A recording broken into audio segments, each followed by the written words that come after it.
রাজেশ দা আজকে আমাদের একটা দারুণ জায়গায় নিয়ে এসেছে, মানে যাওয়ার ট্রানজিশনটাই এত সুন্দর, ওখানটা জায়গাটা যে কত সুন্দর হবে, তাই না বল? দারুণ দারুণ দারুণ জায়গাটা, দারুণ। জাস্ট ওয়াও, খুব সুন্দর জায়গা, এত ভালো লাগছে। এইবার তোমাদের 360 ডিগ্রি একটা ঘুরে হ্যাঁ, দেখো, হ্যাঁ। রেলিং ভাঙা, রেলিং গুলো ভাঙা, খুব সাবধানে, কিন্তু দারুণ জায়গা। এবার দেখাও তুমি, একটা 360 ডিগ্রি ভিউ দাও, একটা 360 ডিগ্রি একটা ভিউ দিও।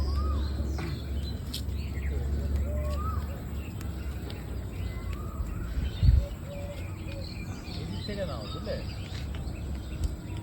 এই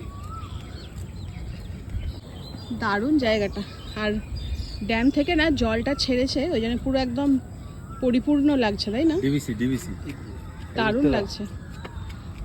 তোর মাথার উপরে কালো একটা মেঘ, সরে যা ভাও, আর ব্রিজটা এত সরু, জায়গা জায়গা ভেঙে গেছে। এটা কমসে কম 300 বছরের ব্রিজ হবে, বলো? হ্যাঁ, হবে না? কত, 50? মানে স্বাধীনতার পর। এখান থেকে গ্রামের ভালো আসছে, দারুণ লাগছে, দারুণ। জানি না তোমরা এখানে এসেছো নাকি, তবে একবার এসো, ভালো লাগবে, সবাইকেই বলছি।